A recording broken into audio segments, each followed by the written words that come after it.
Assalamualaikum warahmatullahi wabarakatuh. Perkenalkan, nama saya Deni Suryaningsih dari SMK MVP Arts Internasional.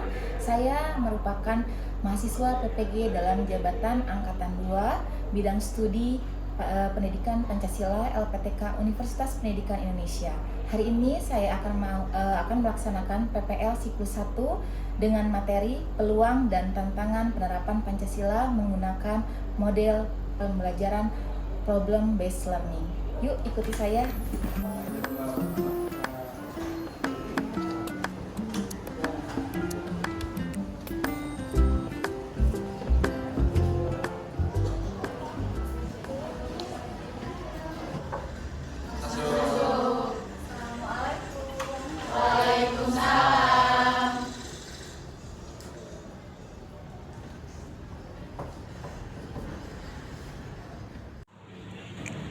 Baik anak-anak, selamat pagi. Pagi. Oke, sekali lagi semangat pagi. Pagi. Nah, bagus ya. Nah, kalian semua harus semangat seperti ini setiap harinya ya. Nah, anak-anak, sebelum kita memulai pembelajaran hari ini, alangkah baiknya kita berdoa terlebih dahulu ya. Boleh KM untuk memimpin doa? Sikap. Sebelum kita memulai pelajaran, alangkah baiknya kita berdoa bersama-sama. Berdoa dimulai. Berdoa dicukupkan. Beri salam. Assalamualaikum warahmatullahi wabarakatuh. Waalaikumsalam warahmatullahi wabarakatuh. Anak-anak, Ibu akan cek dulu ya kehadiran kalian ya. Akbar, Amelia, Gina, Mara, Melati, Rijal, Yohana, Sakir. Berarti hari ini yang tidak masuk Yohana ya. Nah, kita doakan ya, mudah-mudahan Yohana cepat sehat kembali supaya cepat belajar lagi sama kita di kelas ya. Anak-anak, Ibu ingin memeriksa dulu nih kerapihan pakaian kalian dan kebersihan kelas ya. Karena bagaimanapun juga kebersihan itu sebagian dari Iman. Boleh berdiri semuanya, coba dicek kerapihannya, sudah rapi dulu. Oke, pakaiannya sudah rapi ya. Karena bagaimanapun juga ada aturan sekolah yang harus kalian ikuti di dalam berpakaian. Oke, semuanya sudah rapi.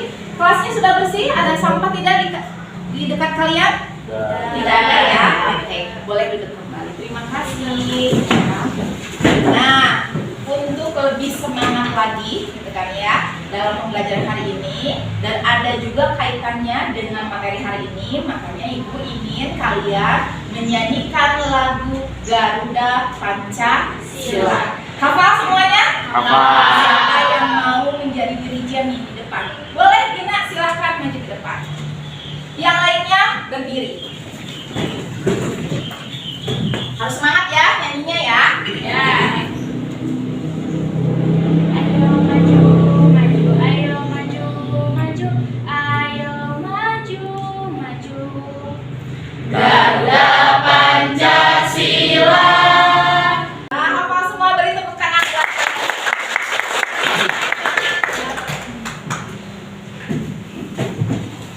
Nah, anak-anak, selain kalian menyanyikan lagu Garuda Pancasila, ya, kita jangan sebagai warga negara nih, jangan hanya menyanyikan saja, tapi kita juga harus tahu nih makna dari Garuda Pancasila. Coba Ibu pengen tahu nih, ada yang tahu nggak makna dari Garuda Pancasila itu apa sih? Boleh acungkan tangan. Wah, hebat. Amelia, coba apa sih makna dari Garuda Pancasila? Makna dari Garuda Pancasila sebagai warga negara yang sudah menerima Pancasila sebagai ideologi, negara harus menegakkan dan menjaga Pancasila sebagai ideologi utama. Oke, beri tepuk tangan buat betul sekali ya. Makna dari lagu Garuda Pancasila ini adalah kita nih ya sebagai warga negara Indonesia. Kalian warga negara bukan? Ya. Negara ya, Indonesia ya tentunya. Nah, kita ini kan sudah menerima Pancasila sebagai ideologi Indonesia, kan ya. Nah, ideologi negara kita Pancasila. Nah, kalau bukan kita, siapa lagi gitu kan ya yang harus menegakkan dan harus menjaga Pancasila sebagai ideologi yang utama. Nah, oleh karena itu kalian sebagai warga negara tidak boleh melanggar aturan-aturan yang ada di dalam Pancasila. Oke ya. anak-anak. Nah, untuk pembelajaran hari ini ada capaian pembelajaran yang harus kalian pelajari ya, yaitu peserta didik mampu menganalisis kedudukan Pancasila sebagai ideologi terbuka serta peluang dan tantangan penerapan nilai-nilai Pancasila dalam kehidupan global. Peserta didik mampu menerapkan nilai-nilai Pancasila dalam kehidupan sehari-hari. Dan ada pun tujuan dari pembelajaran hari ini, setelah melakukan kegiatan pembelajaran, peserta didik diharapkan dapat menganalisis peluang dan tantangan penerapan nilai-nilai Pancasila dalam kehidupan peserta didik di dunia yang saling terhubung, di mana karena masifnya teknologi informasi, seseorang dapat berinteraksi dengan orang lain di wilayah, daerah, dan bahkan negara yang berbeda dengan rasa penuh tanggung jawab. Nah, di sini karena kita menggunakan kurikulum merdeka, itu ada profil pelajar Pancasila. Boleh kalian bacakan semuanya ya, bareng-bareng. Yang pertama ada apa? Beriman. Kedua, Bertakwa kepada Tuhan Yang Maha Esa. ketiga, Bergotong royong, keempat, Berbenah kritis. kelima, Kreatif. keenam, Inovatif. ketujuh, Mandiri. dan yang terakhir, Berkebinekaan global. Ini profil pelajar Pancasila ini harus bisa kalian terapkan di dalam kehidupan sehari-hari kalian. Ya, karena tujuannya ini supaya kalian semua bisa mempunyai profil 8 pelajar Pancasila ini: beriman, bertakwa kepada Tuhan Yang Maha Esa, bergotong royong, bernalar kritis, kreatif, inovatif, mandiri, berkebinekaan global. Ya. Nah, selanjutnya di sini kita kan minggu yang lalu itu sudah mempelajari tentang penerapan Pancasila di dalam kehidupan sehari-hari. Nah, materi yang akan kita bahas juga ada kaitannya nih, karena berkaitan dengan peluang dan tantangan penerapan Pancasila. Namun, gitu kan ya, kalau yang lalu itu kayak dalam kehidupan sehari-hari, nah sekarang itu karena kita kan semakin kesini perkembangan teknologi itu semakin bagus, kita ya semakin maju. Nah, kita akan kaitkan materi minggu yang lalu dengan minggu sekarang itu dengan teknologi. Jadi sama tentang penerapan Pancasila tapi di dalam era digital, ya. Nah, ada pertanyaan nih sebelum kita masuk ke materi, ya. Ada pertanyaan pemantik. Nah, coba ya. Yang pertama ini ada apa dan bagaimana peluang penerapan Pancasila bagi peserta didik dalam kehidupan di dunia yang saling terhubung ini. Coba, siapa yang kira-kira nih kalian tahu peluangnya itu di dalam penerapan Pancasila itu wah gitu ya. Coba, siapa yang mau mengacungkan tangan? Boleh, Bunga? Menyebarkan bantuan melalui pesan. Menyebarkan bantuan melalui melalui pesan. Boleh, bagus. Ya, ada lagi? Boleh, Keke?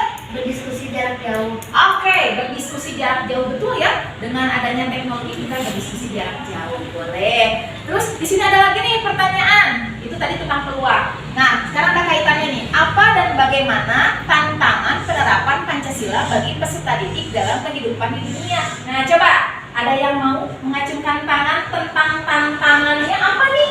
Kalau kita menghadapi dengan penerapan Pancasila dalam teknologi, boleh, Lisna?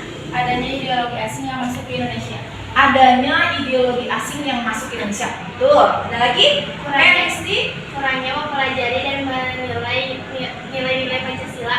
Oke, jadi nilai-nilai Pancasila itu kita jadi kurang ya mempelajarinya, betul ya. Nah, kalian kayaknya udah sedikit-sedikit nih mulai mengerti. Nah, sekarang Ibu akan memberikan kalian di sini ada penilaian awal dulu ya, pretest. Kalian sering dengar kata pretest?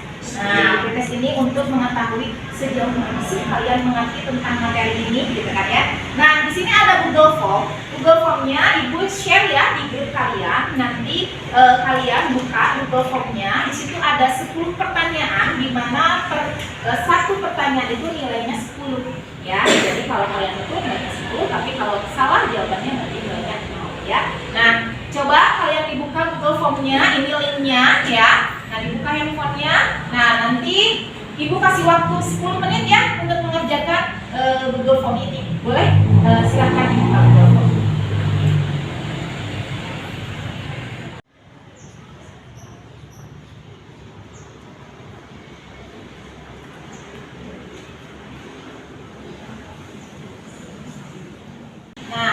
tadi anak-anak sudah mengisi Google Form ya. Nanti kita akan bahas di akhir ya. Nah, hari ini Ibu akan mencoba dulu menjelaskan materi hari ini ya, di mana nih ya upaya untuk menerapkan Pancasila dalam kehidupan sehari-hari ini. Di dalam penerapannya itu penuh tantangan ya, apalagi gitu kan ya, sekarang itu di revolusi industri 4.0 gitu kan ya, di mana negara Indonesia ini sudah dipenuhi dengan berbagai macam teknologi gitu kan ya. Jadi otomatis nih ya, zaman dahulu dengan zaman sekarang itu berbeda. Nah, ini ada contohnya nih. Zaman dahulu kalian pernah lihat tidak atau pernah memainkan permainan ini? Nah, terus ada yang loncat tinggi, apalagi permainan zaman dulu. Itu apa sih? Apa? Congklak ya. Terus apa lagi?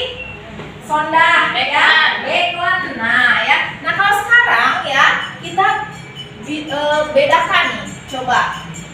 Kalian merasakan tidak? Iya. Permainan sekarang itu lebih kepada gadget ya, handphone. Anak-anak itu sekarang pagi-pagi udah pegang handphone bangun tidur. Ya enggak? Bahkan sampai mau tidur pun handphone itu nomor 1. Nah, ada juga di sini contoh kasus nih.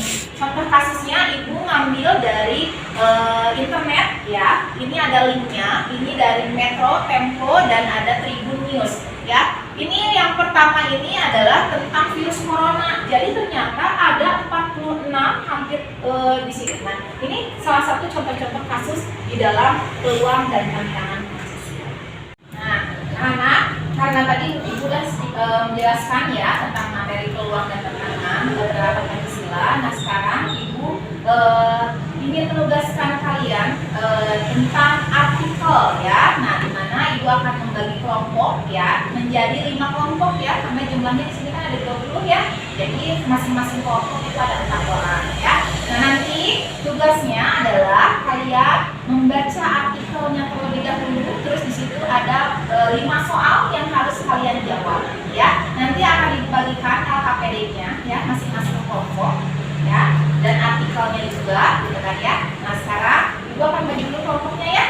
Oke. Kelompok pertama ya, Gina, Kristi, Zahra, dan Melati. Kelompok 2, Nur Aziza, Bunga, Gege, Amelia. Kelompok 3, Akbar, Ervina, Nabila, Yohana. Kelompok 4, Lisna, Fani, Raisya, Ardelia. Dan kelompok 5 terakhir ya, Rijal, Fatwa, Mara, dan Rina. Ya, boleh sekarang masing-masing per kelompok duduknya ya.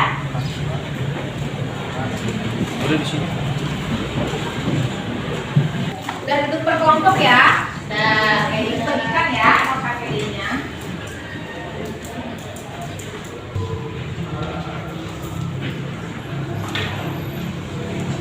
Baik, silakan dibuka masing-masing artikelnya berbeda ya, karena kita membahas Pancasila. Jadi disesuaikan dengan sila 1 sampai sila 5 ya. Jadi masing-masing kelompok berbeda. Silakan Ibu kasih waktu ya 20 menit ya untuk mengerjakan LKPD-nya ya. Boleh dibaca dulu artikelnya.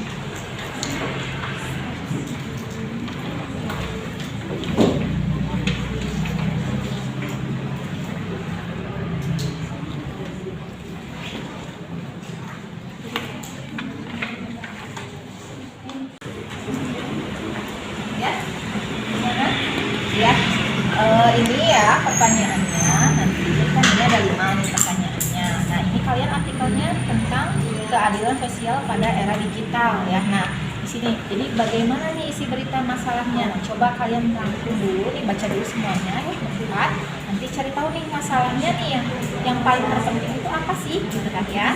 Nah, ini kalau misalnya ada tokoh pelakunya, nah coba tuliskan ya tokohnya siapa saja ya. Terus itu alasannya kenapa terjadi masalahnya ya dari keadilan sosial pada era digital ini. Karena gimana pun juga kan kita sudah memasuki era digital ya, kemajuan teknologi di mana-mana. Nah, apa nih kaitannya sama keadilan sosial? Karena kan sekarang banyak ya kalau di sosial kita itu membedakannya ya antara si kaya dan si miskin gitu kan ya, saling menghina di dalam media sosial ya. Boleh dituliskan di situ ya.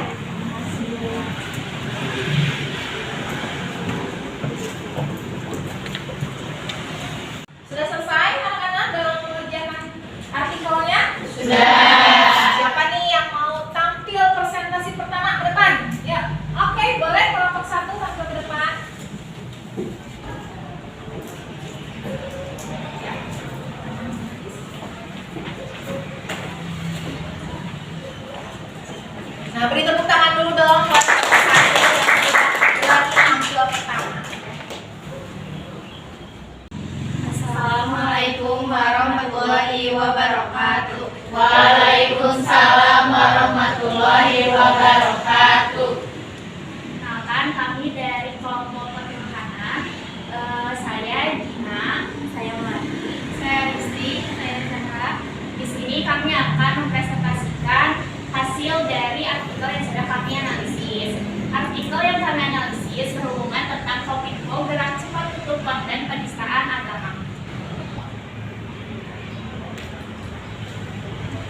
Sekian dari kami. Wassalamualaikum warahmatullahi wabarakatuh.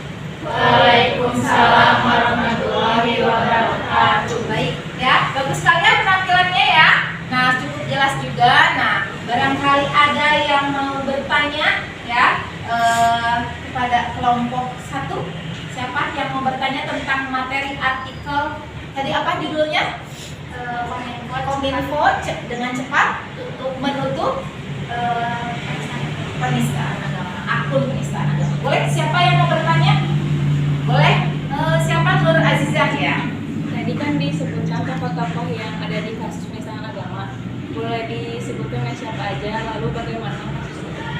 Oke, tokoh-tokoh yang pernah melakukan penistaan agama. Nah, sebelum kelompok 1 yang menjawabnya nih, ada yang tahu tidak kelompok lain nih? Ada yang pernah dengar tokoh yang pernah melakukan penistaan agama? Ada yang mau menjawab kelompok lain? Kalau tidak ada, boleh kelompok 1 coba dijawab. Hasil analisis untuk tokoh-tokoh Indonesia tersinggung kasus penistaan agama yaitu ada Ahok, Basuki Cahayapurnama. Beliau divonis selama 2 tahun penjara. Kasusnya bermula ketika beliau melakukan kunjungan kerja di Kepulauan Seribu. Dalam video resmi pemerintah Provinsi DKI Jakarta melalui YouTube, Ahok meminta warga tidak khawatir terhadap kebijakannya yang diambilnya jika dia tidak terpilih kembali, namun beliau menyisipkan surat Al-Maidah ayat 51. Rupanya kalimat yang disampaikan menuai polemik dan video tersebut disebarkannya sehingga memantik permusuhan dan nuansa suku agama bebas. Nah ya, jadi ternyata ada salah satu tokoh yaitu Ahok. Tahu Ahok? Tahu. Ya, dia itu adalah gubernur DKI Jakarta ya tentunya ya. Nah, beliau akhirnya gara-gara mengucapkan kalimat yang tidak sesuai gitu kan ya, bahkan mengaitkan dengan surat Al-Maidah ya tadi ya.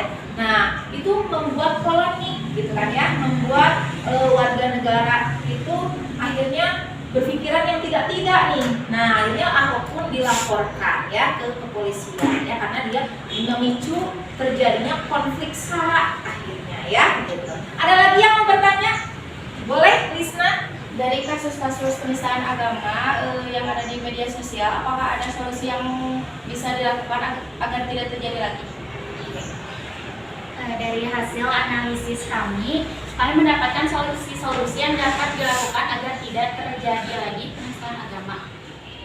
Yaitu pemerintah termasuk Kominfo mengencarkan sosialisasi sebagai sarana edukasi kepada masyarakat untuk menghindari memproduksi konten-konten yang menyinggung SARA. Lalu memperbanyak patroli cyber, serta telusuri dan tindak lanjut konten-konten yang melanggar peraturan dengan segera memutus men-take down akses akun-akun yang teridentifikasi membuat penistaan agama. Ada juga Kominfo harus bertindak cepat agar tidak terjadi lagi. Jangan sampai menunggu ramai dulu beritanya. Oke ya, jadi intinya solusinya apa nih supaya tidak terjadi lagi penistaan agama khususnya di media sosial? Ya, selain Kominfo juga kita sebagai masyarakatnya yang harus bertindak tegas juga ya. Jadi Kominfo itu jangan sampai nunggu ramai dulu itu masalah baru aja ditangani, tapi harus dengan cepat. Dan Kominfo itu harus mensosialisasikan kepada kita semua nih hal apa sih yang harus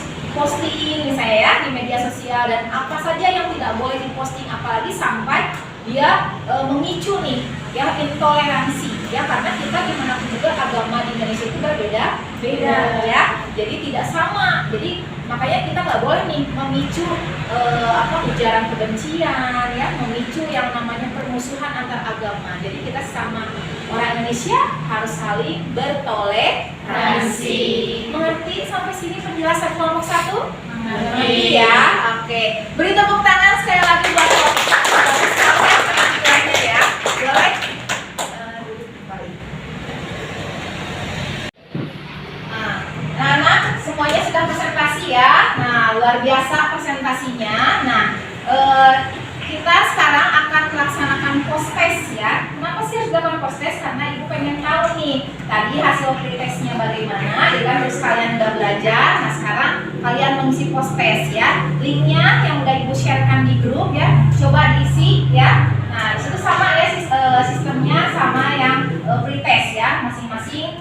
poin 10 ya. Boleh diisi sekarang 10 menit ya waktunya.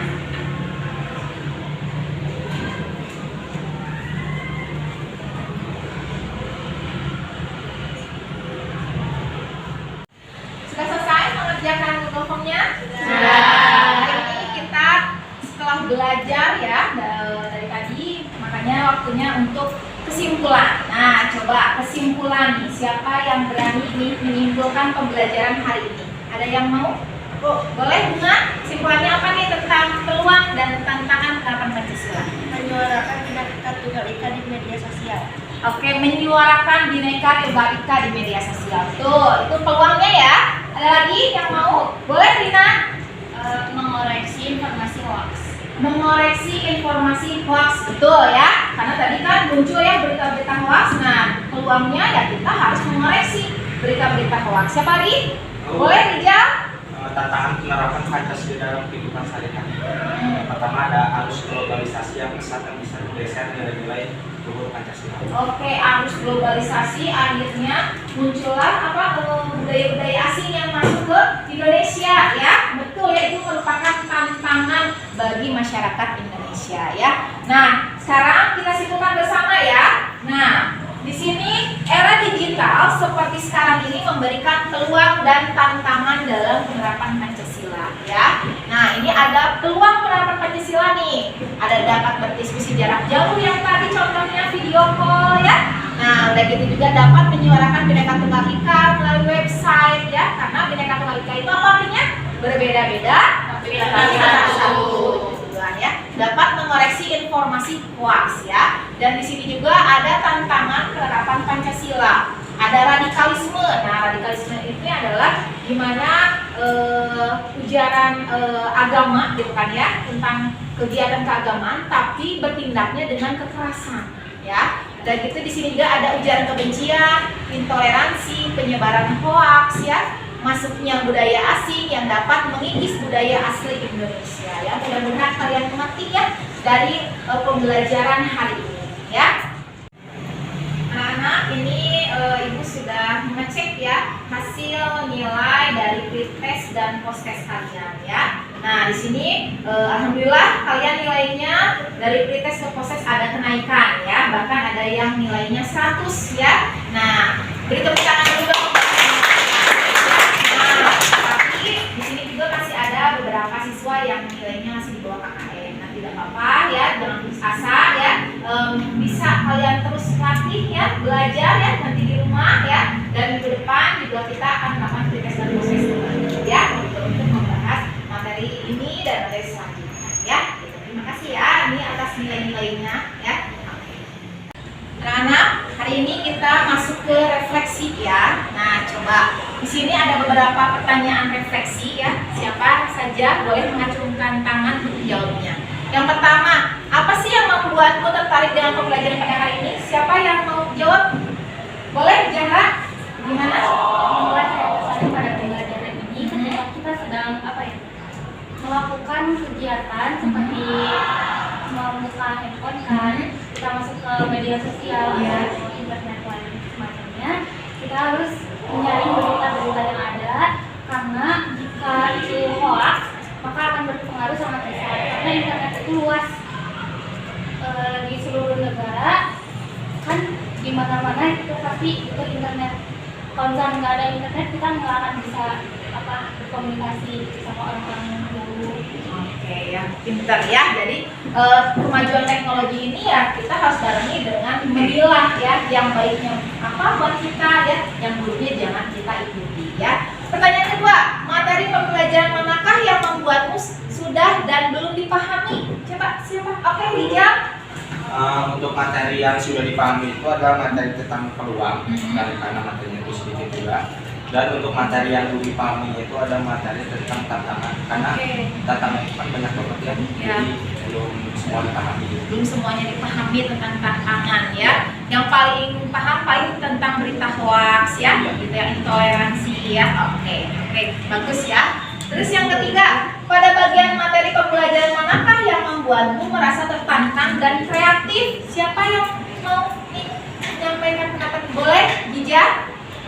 Waktu belajar FKPD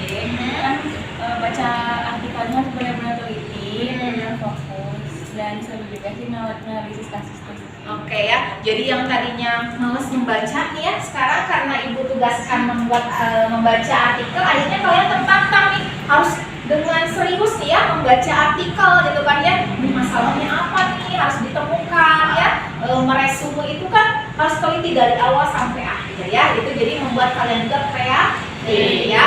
Nah yang terakhir nih, coba ya saran dan kritik apa nih terhadap ibu sebagai yang mengajar di kelas. Oke, boleh Fani. Coba sarannya apa nih? Penyampaian ibu udah bagus. Oke, terima kasih. Juga oleh aku. Pokoknya ibu saya yang the best. Oke. Terima kasih ya. Alhamdulillah ya, jadi materi hari ini bisa tersampaikan dengan baik ya, gitu ya. Untuk minggu depan ya, ini ada tugas buat kalian, yaitu membuat poster. Kalian tahu poster? Nanti ya, pada saat pulang ke rumah kalau ada bacaan-bacaan, coba dilihat nih, oh ini kan poster gitu ya. Nah, tugasnya ada kaitannya dengan materi pembelajaran hari ini, peluang dan tantangan penerapan Pancasila ya. Nah, tugasnya kalian membuat poster nanti di rumah per kelompok ya. Kalian tentukan nih tema apa sih yang akan kalian tampilkan nanti di poster kalian, gambarnya apa, kan ya. Dan itu juga di sini kata-katanya nih yang harus bisa menyemangati, gitu kan ya, kita sebagai pembacanya ya. Nanti kertasnya dan alat tulisnya ibu akan sediakan ya. Jadi kalian di rumah tentukan temanya dulu, gitu kan ya, sama gambarnya.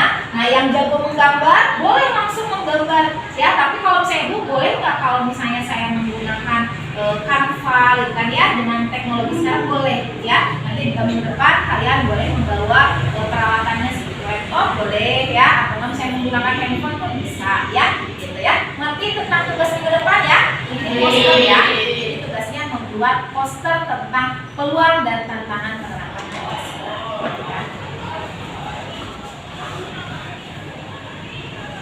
Nah, anak-anak, untuk materi hari ini alhamdulillah sudah berjalan dengan lancar ya. Jangan putus asa ya. Kak Ibu harapkan kalian terus semangat belajarnya ya.